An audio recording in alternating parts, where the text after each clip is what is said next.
الحمدللہ والصلاة والسلام علی رسول اللہ اما بعد۔ سب سے پہلے اہمیت ہے ختم نبوت کی۔ ختم نبوت ایک ایسا اہم مسئلہ ہے۔ آپ اندازہ کیجئے کہ اللہ کے نبی صلی اللہ علیہ وسلم کے زمانے میں یہ قذاب اللہ کے نبی صلی اللہ علیہ وسلم کے پاس آیا، مسلمہ کذاب، اور آ کر کہنے لگا کہ میں آپ پر تائید کرتا ہوں، آپ کی ایمان لاتا ہوں، لیکن شرط یہ ہے کہ آپ نے اپنے بعد اپنا نائب مجھے بنانا ہے۔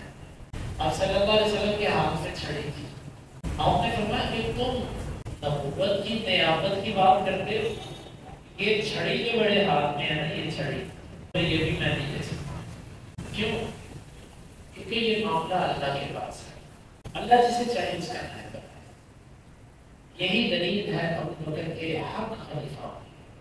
اگر علی رضی اللہ عنہ اللہ کے یہاں پہلے نمبر پہ ہوتے تو ہو ہی نہیں سکتا تھا کہ ابو بکر آ گیا۔ رب کو بھی یہی منظور تھا کہ ابو بکر۔ اس کے بعد اللہ کے نبی صلی اللہ علیہ وسلم دنیا سے رخصت ہو گئے۔ پھر ابو بکر صدیق رضی اللہ عنہ کے زمانے میں ان جھوٹے نبیوں سے ابو بکر نے دو فتنوں کی سرگردی کی۔ ایک فتنہ تو ارتداد زکوٰۃ کا تھا، جو زکوٰۃ کے معاملے میں مرتد ہو گئے، اور ایک فتنہ تھا جھوٹے مدعیین نبوت کے بارے میں۔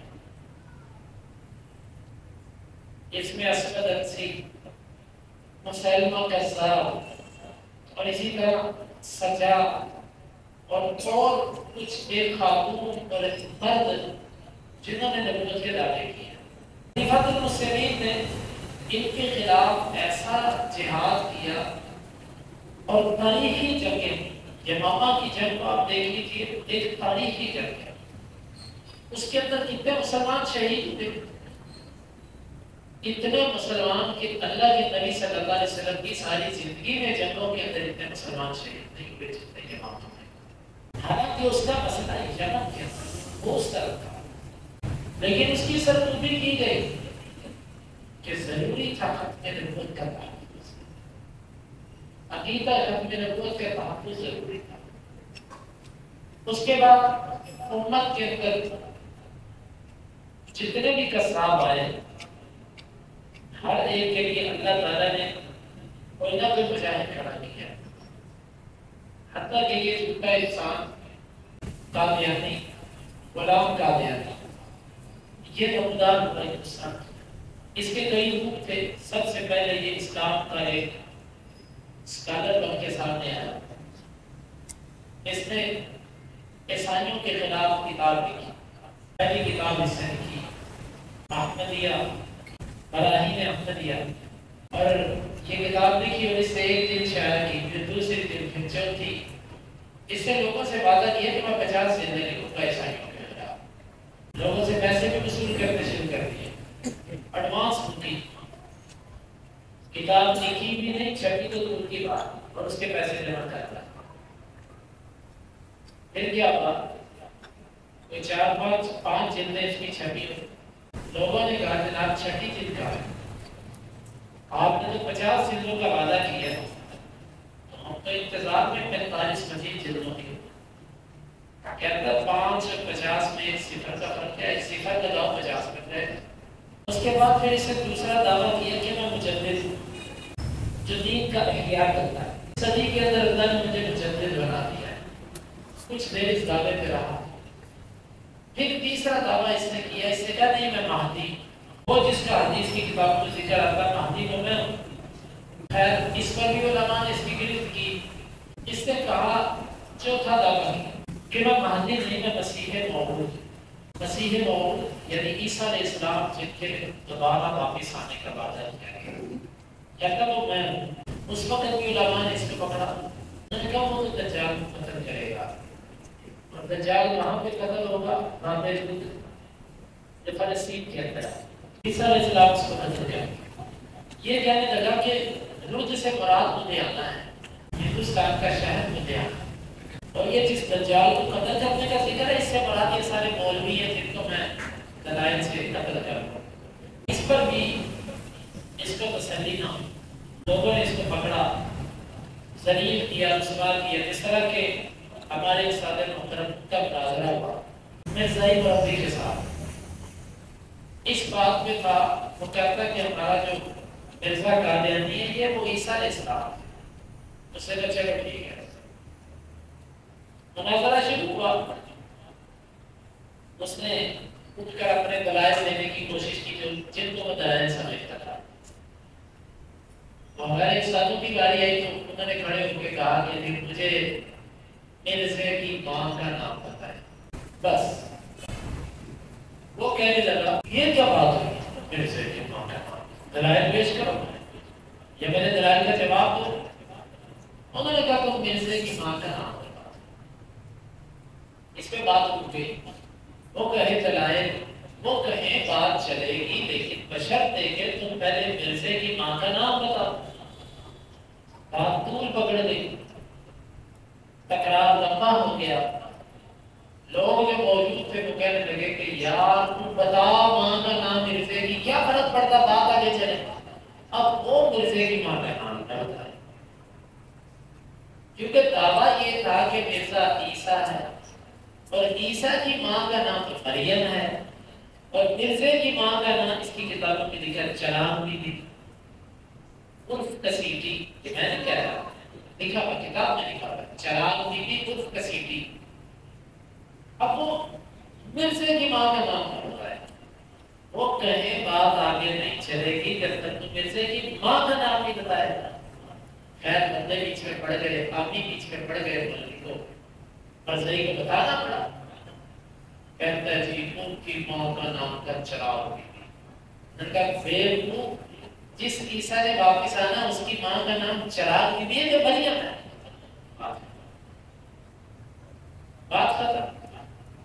خیر یہ اس نے اپنی زندگی کا چوتھا دعویٰ یہ کیا کہ میں عیسیٰ ہوں۔ اس سے پانچواں دعویٰ کیا کہ نہیں میں نبی ہوں۔ علماء نے اس پر اس کو پکڑا کہ اللہ کے نبی سے سب کو خاتم النبیین کہ آپ کے بعد کوئی نبی نہیں آ سکتا۔ کہتا خاتم النبیین کا معنی مہر لگانے کا، یعنی کہ نبی جس کو مہر لگا دے وہ نبی آ سکتا ہے۔ تو مجھے مہر لگ چکی ہے اس کے بعد۔ اس سے پھر علماء نے جب دلائل پیش کیے کہ اللہ کے نبی نے فرمایا کہ اللہ نے میری مثال اس طرح ہے کہ جس طرح ایک بڑا خوبصورت محل تھا اور اس محل کے اندر ایک اینٹ کی جگہ باقی تھی، باقی محل پورا ہو چکا تھا۔ لوگ آتے اس محل کا چکر لگاتے اور کہتے ہیں کتنا پیارا محل ہے، صرف ایک اینٹ کی جگہ خالی، اگر یہاں پر اینٹ رکھ دی جائے تو یہ محل کتنا ہی پیارا ہوگا۔ آپ صلی اللہ علیہ وسلم نے فرمایا کہ وہ جب محل ہے نا وہ نبوت کا محل ہے، سارے نبی آئے اور محل پورا ہو چکا، صرف ایک اینٹ خالی تھی، انا لمینا، وہ آخری اینٹ اس عمارت کی میرے آنے سے وہ محل پورا ہو گیا۔ اب کتنی سری حدیث ہے، آپ صلی اللہ علیہ وسلم نے فرمایا انا خاتم النبیین ولا نبی بعدی، میں نبیوں کا اختتام کرنے والا، آخر میں آنے والا، میرے بعد کوئی نبی نہیں آئے گا، میرے بعد کچھ کذاب اور جھوٹے آئیں گے، 30 قسم کے، 30 جھوٹے آئیں گے، کلہم یدعی انہ نبی او کما قال، ان میں سے ہر ایک یہ دعویٰ کرتا ہوگا کہ میں نبی ہوں۔ یعنی سری حدیث ہے۔ پھر اس نے ایک نیا لفظ، اس نے کہا میں ذلی نبی ہوں، ذلی بلوزی کی اصطلاح اس نے جاری، اس کا معنی کیا ہوتا ہے؟ یعنی کسی کی نگرانی میں نبی، مستقل نبی نہیں، کسی کے تحت۔ پھر یہاں سے اس نے مزید آگے ترقی کی، اس نے یہ دعویٰ کیا کہ میں خود اللہ ہوں، اور پھر یہاں پر نہیں، پھر اس نے ایک دعویٰ کیا، میں جتنی باتیں کر رہی ہیں میں نے خود پڑھی، پھر اس نے ایک دعویٰ یہ کیا کہ اعوذ باللہ من ذالک، اس نے کہا کہ اللہ نے میرے سے اپنی رجولیت کا اظہار کیا، مانا اس نے یہ کہ اللہ نے میرے سے اپنی مردانگی کا اظہار کیا، اور کبھی یہ کہتا تھا کہ میں اس سے حاملہ بھی ہوں، اور کبھی اس کا دعویٰ کبھی کچھ الغرض مرزائیوں سے دلائل پر بات کرنے کو بنتی نہیں۔ ہم کہتے ہیں کہ تم مرزے سے اتنا بھی ثابت نہیں کر سکتے کہ وہ مرد تھا کہ وہ دور کی بات ہے، مجددیت دور کی بات ہے، ایک عالم ہونا دور کی بات ہے۔ مرزے کی کتابوں سے تم یہ بھی نہیں بتا سکتے کبھی وہ کہتا رہا میں تم کبھی کہتا رہا۔ دماغی توازن کی کیفیت یہ تھی کہ ایک جیب کے اندر گڑ اور ایک جیب کے اندر پٹی رکھتا تھا، اور اللہ نے عقل ایسی الٹی کی تھی کہ گڑ سے استنجا کرتا تھا اور پٹی کھاتا تھا، گڑ کھانے کے لیے رکھتا تھا، پٹی استنجا کے لیے رکھتا تھا۔ اللہ نے عقل الٹی کر دی اور خود اس کی کتابوں میں لکھا کہ یہ جوتی الٹی پہنتا تھا، اس کو جوتی سیدھی کرواتے ہیں۔ اور اس کی کیفیت یہ تھی کہ اتنی کی بیماریاں اس کو لگی ہوئی تھی، اتنی کی بیماریاں تھی اس کو، اللہ اپنے نبیوں ولیوں اپنے نیک بندوں کو یہ دنیا میں شریک نہیں کرتا۔ انتہائی عجیب و غریب اور بری بیماری پھیل رہی اور اس کی فحش قسم کی حرکات، اور اس کا ایک اپنے کچھ ایسی باتیں ہیں جو پڑھی تو جا سکتی ہیں، بیان کرتے ہوئے بندہ تھوڑا سا ہچکچاتا ہے، یعنی کہ یہ ایک شریف النفس انسان نہیں تھا۔ اپنے دادے کی پینشن لینے گیا، اس کے ساتھ امام نورالدین تھے، امیر نورالدین جو اس کا خلیفہ بنا تھا اس کے بعد۔ یہ دو دادے کی پینشن دی، پیسے ہاتھ میں پاس ہے، ایک مہینہ جب تک پیسے ختم نہیں ہوئے گھر نہیں آئے سیال کو۔ اور اسی طرح یہ شخص گھر کے اندر وہاں سے چینی چوری کرتا، بعض دفعہ چینی کی جگہ میں نمک کا پھکا مار دیتا۔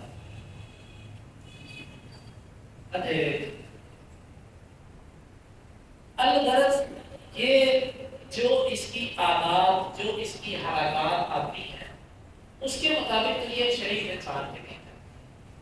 پھر اس کے بعد اس نے ایک دعویٰ کیا، اس کو ایک عورت سے محبت ہو گئی، اس کا نام تھا محمدی بیگم۔ اس نے کہا محمدی بیگم کو پیغام بھیجا، اس کے بعد اس نے کہا میرے جیسے کبھی بھی نہیں کر دیا۔ اس نے پیشین گوئی کر دی، اس نے کہا مجھے اللہ نے کہہ دیا محمدی بیگم تیری بیوی بنے ہی بنے۔ اب یہاں سے ایک مزیدار کہانی، آئے روز نئی خبر آتی ہے اخبار میں اور نیا محاذ ہوتا ہے۔ یہ روز شیطان اس کو کوئی نئی بات بتاتا، یہ صبح اٹھ کے اپنے مریدوں میں کہہ دیتا کہ دیکھو 1 سال بعد محمدی بیگم ملے گی۔ خلاصہ یہ ہے اس نے بڑی دھمکیاں دی، قتل کی کوششیں، بڑا کچھ کیا۔ مرزا ایڑیاں رگڑتے رگڑتے مر گیا۔ اس کی کتابوں میں ابھی بھی موجود ہے دیوار میں، وہ محمدی بیگم اس کے ہاتھ میں، اس کی شادی کے لیے اللہ نے اس کو شریک کر دیا، جھوٹا دیا۔ اس کے ان جھوٹوں کی وجہ سے، اس کے ان غلط قسم کی حرکات کی وجہ سے علماء نے اس کے خلاف بہت سے علماء نے اس کے سب نے کام کیا اس کے خلاف، لیکن سب سے پہلے اس کے اوپر تحقیر کا فتویٰ لگانے والے اہل حدیث عالم سید نذیر حسین دہلوی، شیخ الکل محدث نذیر حسین دہلوی اور محمد حسین بٹالوی، ان لوگوں نے اس کے اوپر کفر کا فتویٰ لگایا۔ اس کے بعد باقی نصاب میں سب نے بریلوی میں، دیوبندی نے، سب نے مل کر اس کے خلاف کیا۔ تو اس کے خلاف جو آخری مباحثہ ہوا وہ مولانا ثناء اللہ امرتسری کا تھا۔ ثناء اللہ امرتسری رحمہ اللہ نے اس سے مباحثہ کیا اور یہ اس کی زندگی کا آخری واقعہ 1908 کے اندر یہ مردار ہوا۔ اس نے وہ عبارت موجود ہے اس کی کتابوں میں، اس نے کہا مولوی ثناء اللہ مجھے سب سے زیادہ اذیت تم نے پہنچائی ہے اور میں دل سے مبالغہ کرتا ہوں، ہم میں سے جو جھوٹا ہے وہ سچے کی زندگی گزارتا ہے۔ نمبر 2، وہ مرے یہ بہت حادثاتی نہ ہو، کیوں؟ ممکن ہے تم مجھے قتل کروا دیں یا میرا کوئی ساتھی مجھے قتل کر دے، ایسی موت نہ ہو بلکہ یہ ایسے کی حالت میں ہو۔ یہ اس نے شرط لکھی، اور اس میں اور بھی کہتے ہیں نہیں ایسے نہ ہو، ایسے نہ ہو، ایسے نہ ہو، ایسی ایسی موت۔ 1908 کے اندر یہ جب بیمار ہوا، ایک کتاب اس کے سسر نے لکھی۔ وہ کتاب مرزائیوں نے جیسے ہی وہ چھپی، انہوں نے سب کی سب مار کر سمندر بند کر دیا، ضائع کروا دیا، لیکن اس کے کچھ حصے نکل آئے مسلمانوں کے ہاتھ میں۔ اس میں اس کا سسر کہتا ہے حضرت مرزا جی آخری وقت میں جب مرنے لگے تو وہ کہہ رہے تھے کہ مجھے ایسا ہو چکا ہے۔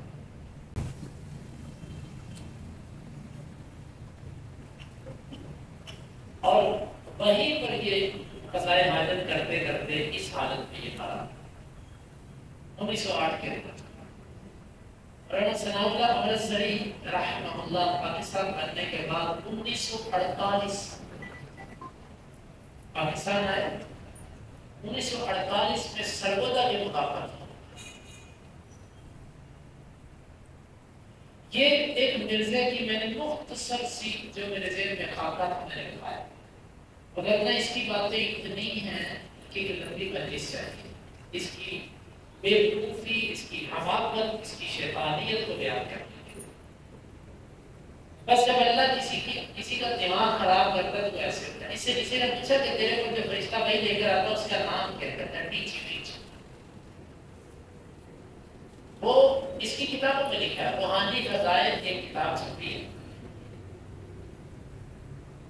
اس میں اس نے لکھا ہے لگن سی جلدوں میں،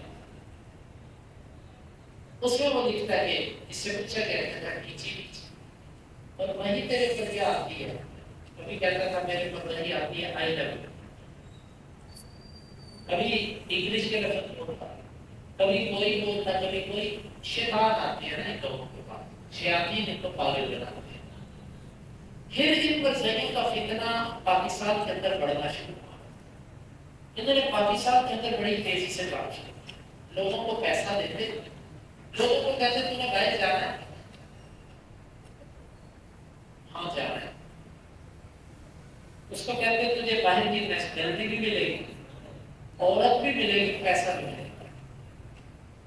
اور یہ لڑکیاں لڑکوں کے ساتھ چکر بناتی، ان کو اپنے پیچھے لگاتی، شرط یہ رکھتے نکاح میں کہ تم مرزائی ہوگا، پیسہ بھی ہم دیں گے، باہر کی نیشنلٹی بھی دیں گے، گھر بھی دیں گے، بنگلہ بھی دیں گے۔ اس لالچ میں انہوں نے بہت سارے مسلمان بیوقوفوں کو گمراہ کیا، ان کا فتنہ بڑھتا گیا، حتیٰ کہ یہ خون خرابے تک آ گئے۔ یہ ایک پوری داستان ہے، ان کو 1974 کے اندر کس طریقے سے تعمیر قرار دیا گیا اس کی ایک پوری داستان ہے۔ پورے کیس لگے، اسمبلی ہال کے اندر مناظرے ہوئے، مرزا ناصر ان کا اس وقت جو تھا وہ خلیفہ تھا، اور مرزا طاہر اور یہ لوگ، اور ان کے مسلمانوں سے مناظرے ہوتے رہے، حتیٰ کہ یہ پاکستان کے بھی غدار، اسلام کے بھی غدار تھے لیکن ملک پاکستان کے بھی غدار تھے، اور انہوں نے کتنے اپنے سوائے کسی کو مسلمان نہیں سمجھے، اس وقت ان کو کافر قرار دیا گیا۔ 1974 کے اندر پھر ان کے اوپر پابندی لگائی گئی کہ مسلمانوں کے معاشرے میں مسجد نہیں بنا سکتے، اس کا نام مسجد نہیں رکھ سکتے، اسپیکر نہیں لگا سکتے، اونچی آزاد نہیں کہہ سکتے، تمہارے جو تعلیم یافتہ لوگ ہوں گے وہ اپنے آپ کو علماء نہیں کہلوا سکتے، یعنی جتنی اسلامی اصطلاحات ہیں وہ تم استعمال نہیں۔ پھر انہوں نے نام بدل کے کام کرنا شروع کر دیا، پھر یہ ہمارے کچھ اہم ترین عہدوں پر بھی آئے، سیاست میں بھی آئے، اور بڑی انہوں نے چھپ چھپ کر خباثت کی۔ ابھی تک جو رسموں سے کسی نہ کسی طرح یہ اپنے اس کفر کی دلیل مہر کو کروانے کی کوشش کرتے ہیں۔ اللہ کی رحمت کے بعد جب تک آپ لوگوں کے اندر غیرت موجود ہے، یہ اپنی اس پابندی کو ختم نہیں کروا سکتے۔ جس دن آپ کی غیرت ختم ہوگی اس دن کروا لیں. اور آپ کو پتا ہے آپ کے بڑوں نے، آپ کے روحانی والدین نے ختم نبوت کی خاطر جانے دی اور آپ ان کی اولاد ہو. اگر آپ یہاں پر کمپرومائز کرتے ہو ان کے ساتھ، نرمی اختیار کرتے ہو، آپ اپنے والدین کے نقشے قدم کرتے ہیں.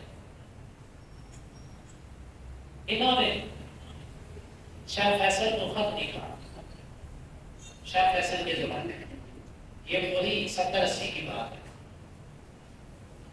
کہ تم نے ہمارے حج پر بھی پابندی لگا دی، ہمیں حج کی اجازت دو، ہم حج کے لیے آنا چاہتے ہیں. اس نے آگے سے پتا کیا جواب دیا؟ اس نے کہا تمہیں پتا تھا کہ ان کا بچہ ہے؟ میں ان کا بچہ ہوں جس نے مسلمان کا صاحب کو ناکوں چنے چڑھوائے. مسلمان ہو کے آتے ہو، اپنے کفر اور ارتداد سے توبہ کر کے آتے ہو کہ میں تمہارا استقبال کروں، تمہارا احترام کروں. اور اگر تم کفر کی حالت میں آنا چاہو تو میری تلواریں تمہارے رستے میں نہیں آ سکتے. میری مسلمانوں تمہارا یہی جواب ہونا چاہیے. ان مرزائیوں کے ساتھ دوستی، ان کے ساتھ تعلق، یہ جس گلی محلے میں رہتے ہیں اپنے آپ کو شروع نہیں کرتے. تو پھر تمہارے بھیجے گے، آپ کے گھر پہ کھانے بھیجے گے، آپ سے بڑی نرمی سے بولیں گے. مقصد صرف اور صرف آپ کو گمراہ کرنا. بچ کے رہیے، ہوشیار رہیے، ان کی کفریات سے بچ جائیے. تو اس لیے اپنے سینوں کے اندر اس آگ و ایمان والی آگ کو جلا کے رکھیے. یہ بڑی محنتوں سے یہ یہاں تک مرحلہ پہنچا ہے. جنہوں نے مرزائیوں کو کافر دلوایا، قرار دلوایا، اللہ ان کو جزائے خیر دے. کافر تو یہ تھے لیکن اس قانون میں کافر دکھا گیا، اللہ ان کو جزائے خیر دے. اب اگر آپ کی نااہلی کی وجہ سے یہ اس کفر کی مہر کو توڑ کر باہر آ گئے تو یاد رکھیے گا آپ اللہ کے نبی کو کیا وہ دکھا سکیں گے. قیامت کے دن کیا چہرہ لے کر آپ کے سامنے ہے؟ جان دی ہوئی اسی کی تھی. حق تو یہ ہے کہ حق ادا نہ ہو. یہ جان جاتی ہے تو چلی جائے کیونکہ رب نے دیا، ایک دن جانی جانی. بستر پہ کرنا، بوڑھے ہو کے کرنا، محتاج ہو کے کرنا،